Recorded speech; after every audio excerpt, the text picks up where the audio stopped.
मुल्क खड़ा होगा तो जोरे बाजू आजमा, शिकवा न कर फरियाद से, आज तक कोई कफस टूटा नहीं फरियाद से।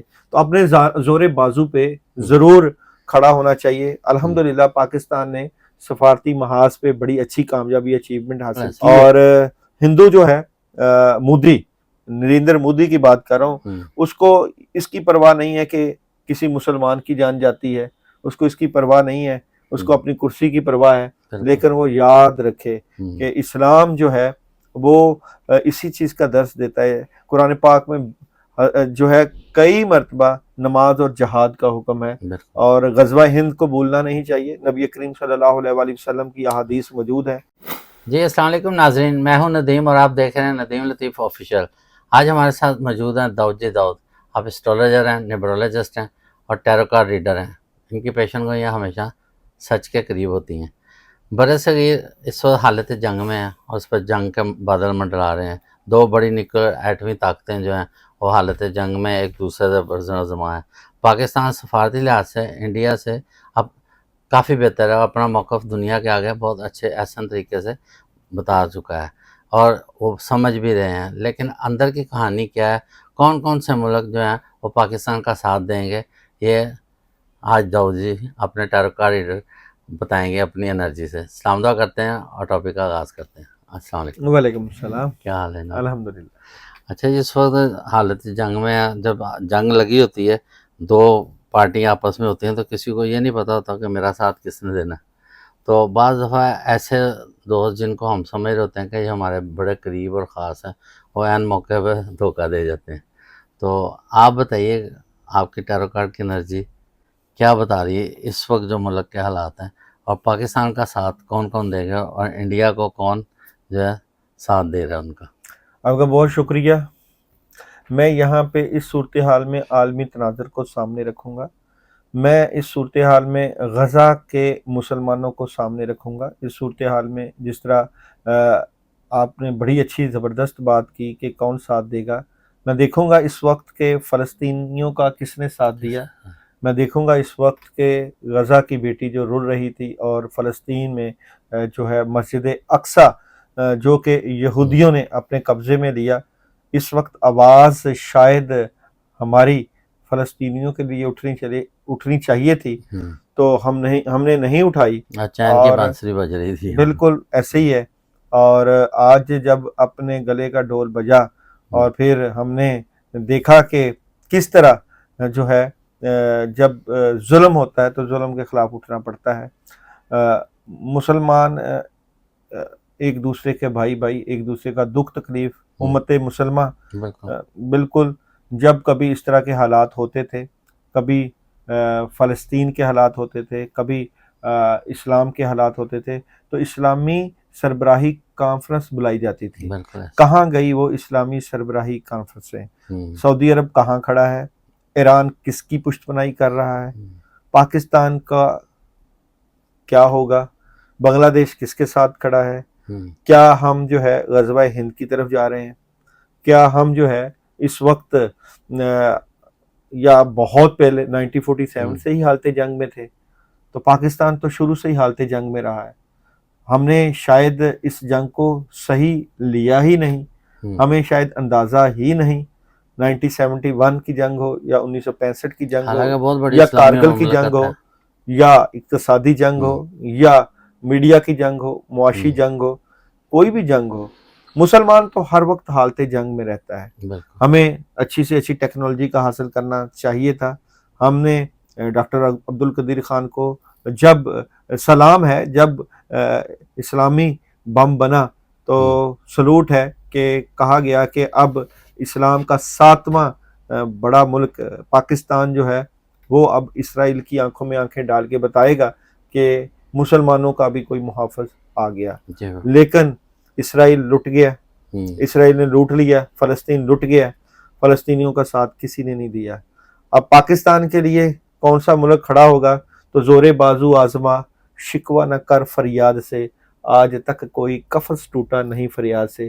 तो अपने जोरे बाजू पे ज़रूर खड़ा होना चाहिए। अल्हम्दुलिल्लाह पाकिस्तान ने सफारती महाज पे बड़ी अच्छी कामयाबी अचीवमेंट हासिल की है, और इंडिया ने जो साजिशी जो रविश अपनाई रवश है। अपनाई है और बगैर सोचे समझे जो पाकिस्तान के ऊपर अटैक किया है, तो आलमी जो सूरत हाल है उसमें एविडेंस दिया है कि इंडिया एक बदमस्त हाथी है जो कि दौलत के नशे में, पावर के नशे में कुछ भी करके उतरने के लिए तैयार है, क्योंकि वहां पे हिंदू मुतसब मौजूद है। और हिंदू जो है मोदी, नरेंद्र मोदी की बात कर रहा हूँ, उसको इसकी परवाह नहीं है कि किसी मुसलमान की जान जाती है, उसको इसकी परवाह नहीं है, उसको अपनी कुर्सी की परवाह है। लेकिन वो याद रखे कि इस्लाम जो है वो इसी चीज का दर्स देता है। कुरान पाक में जो है कई मर्तबा नमाज और जहाद का हुक्म है, और गजवा हिंद को भूलना नहीं चाहिए। नबी करीम सल्लल्लाहु अलैहि वसल्लम की अहादीस मौजूद है, और ये भी मौजूद है कि जब 21वीं सदी आएगी तो 22वीं सदी का जिक्र मौजूद नहीं है। हम कुर्बे क़यामत की तमाम निशानियां पा चुके हैं, और अगर ये जंग प्री प्लान्ड है या नहीं है, लेकिन याद रखिए कि पाकिस्तान हर वक्त हालत जंग में है, हालत जंग के लिए बना है। पाकिस्तान की आर्मी वही आर्मी, और खालिस्तान से और यहाँ से अफगानिस्तान से जो नबी करीम सल्लल्लाहु अलैहि वसल्लम को जो खुशबू आई थी, ये वही इलाका है। और खाना काबा का दरवाज़ा पाकिस्तान की तरफ जो खुलता है, और अफगानिस्तान से वो जो काले झंडे हैं, क्या वो काले जहाज तो नहीं है? क्या जो पाकिस्तान की फ़ज़ाइया तो नहीं है जो कि फ़ज़ा में इस वक्त हिंदू बनिए को बता रही है कि हमने किस तरह उनके जहाज़ों को कला कमक किया, और क्या वो झंडे जहाज की सूरत में तो नहीं है? ने तो यहाँ तक कह दिया कि आप हमारे जो राफेल तैयारे हैं उनको बदनाम ना करें, आपको चलाने ही नहीं आते तो आप पाकिस्तान के साथ जंग ना करें, वरना हमारी तो उनकी वैल्यू कम हो गई है। बिल्कुल, कोई उठाएगा नहीं मार्केट में उनको।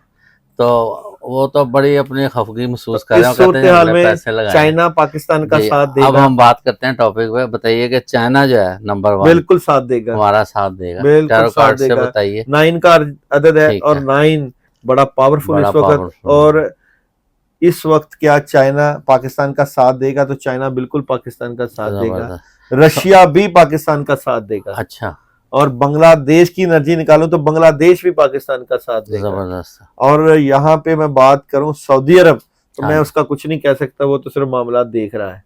और लेकिन सऊदी अरब के साथ हमारे इस वक्त मौजूदा लीडर अच्छे ताल्लुकात हैं, लेकिन आपको पता है कि वहाँ पे इसराइल भी मौजूद है, और मुझे नहीं पता कि वहाँ पे क्या प्लानिंग चल रही है। तो सऊदी अरब को भी बयान दे देना चाहिए था। और सऊदीया के ईरान के पाकिस्तान के साथ देगा, तो ईरान जो है 50-50 है, क्योंकि ईरान को उधर जो है इसराइल ने फंसाया हुआ है। तो एक किस्म का ये पूरा खित्ता जो है हालत जंग में जाएगा। पेट में इराक का क्या कहते हैं? अच्छा, इराक तो वैसे ही जो है हालत ही उसकी खराब है, उसका हम क्या कह सकते हैं, वो तो अपने हालात में। यूएई की क्या साथ देगा? तो यूएई साथ देगा पाकिस्तान का। अमेरिका जो सबसे अमेरिका क्या पाकिस्तान का साथ देगा? तो अमेरिका क्या इंडिया का साथ देगा? तो पाकिस्तान का साथ ज्यादा दे सकता है अमेरिका। अच्छा, इस वक्त अमेरिका ज्यादा देगा। अच्छा, इसके अलावा आप देख लें यूके को, क्या यूके पाकिस्तान का साथ देता हुआ नजर आ रहा है? तो यूके जो है वो बैलेंस करेगा। ठीक हो गया। अच्छा, ये जो हमारी जंग है, ये मतलब वक्ती तौर पे कुछ अरसे में खत्म हो जाएगी इसी महीने, या नहीं 2025 को तो मैं देखूं तो ये साल तो सिर्फ इसी तरह प्रेशर बुल्ड होगा, चाहे वो मुआशी जंग हो, चाहे आबी जंग हो, चाहे वो फजाई जंग हो, चाहे वो मीडिया की हो, चाहे सोशल मीडिया को, ये तो काम चलेगा। अब देखा ना, मुख्तलिफ यूरोपियन ममालिक हैं, वो मुसलमान ममालिक हैं, वो साल अभी तो हवादस और जल्जलों का भी सिलसिला शुरू हो रहा है, आफात का भी है। ये मतलब जो है सालसी का किरदार अदा करने के लिए तैयार है, लेकिन इंडिया की बदमाशी है कि वो नहीं इस तरफ आ रहा, क्योंकि ज़्यादा झूठ के को पाँव नहीं होते। जब तक के पानी के मसले के ऊपर इंडिया बैठेगा नहीं, ये प्रॉब्लम क्लियर नहीं होगी। नहीं, अगर वो हमारा पानी रोक देते हैं तो हमारे भी तो फिर शाइन जाकर अटैक करके वो बंद तोड़ सकते हैं। तो फिर इसी तरह है, इसी तरह तो जंग के हालात बढ़ते हैं। जी बिल्कुल। तो अब आप आगे क्या देखते हैं कि इस वक्त जो मुल्क ये 2025 से अगर निकल जाएगा तो वेल एंड गुड, वरना प्रॉब्लम रहेगी, वरना 2025 में हालात ज्यादा खराब हो सकते हैं। जो हालात हैं, पाकिस्तान को अल्लाह ताला ने हमेशा के लिए बनाने के लिए रखा हुआ है। ला इलाहा इल्लल्लाह की बुनियाद पे बनने वाला मुल्क, एटॉमिक पावर है। आप इसको इजी ना लें, ये तुर्त का पत्ता नहीं है कि दुश्मन हजम कर जाए। बिल्कुल सही बात। और मोदी को खबरदार होना चाहिए। जी बिल्कुल, ठीक है। आप बहुत बहुत शुक्रिया, आप बड़ी अच्छी प्रोडक्शन है, लोगों में काफ़ी इत्मीनान हुआ होगा। तो आप ये बताएं कि हमारे जो शहर हैं उनमें कोई ख़तरे की ऐसी कोई घंटी को मतलब कोई जैसे वो लेकिन हमें अपने डैमों की हिफाजत ज़रूर जी जी करनी चाहिए। कराची को खतरा हो गुंजान सकता है, आबादियों पे ख़तरा तो नहीं ज़्यादा। बिल्कुल कराची को देखना चाहिए, ज़रूर देखना चाहिए। और ऊपर से लाहौर। ये मौका है कि अगर आप मकबूजा कश्मीर को हासिल कर लें और जहाँ से पानी निकलता है उस वाले हिस्से को काबू कर लें। अगर इस तरह के हालात आते हैं तो पाकिस्तानी आर्मी ने कोई ना कोई आगे स्ट्रेटजी के तो लिए बनाई स्ट्रांग हो जाएंगे होगी। बिल्कुल। मतलब इस वक्त मौका ऐसा है कि इसको ज़ाया ना करें, जी, क्योंकि इंडिया तो हमेशा ही अपनी चालबाजियाँ दिखाते रहा। ऐसे तो इस दफ़ा अगर इनको को मौका मिलता तो उनका कब्ज़ा करें जाकर ऐसे शहरों ही। पे। ठीक। इसके साथ ही जनाब प्रोग्राम का एहतराम करते हैं इस दुआ के साथ कि हमेशा अल्लाह ताला पाकिस्तान को जब तक दुनिया कायम और दायम रखे। पाकिस्तान जिंदाबाद। जिंदाबाद।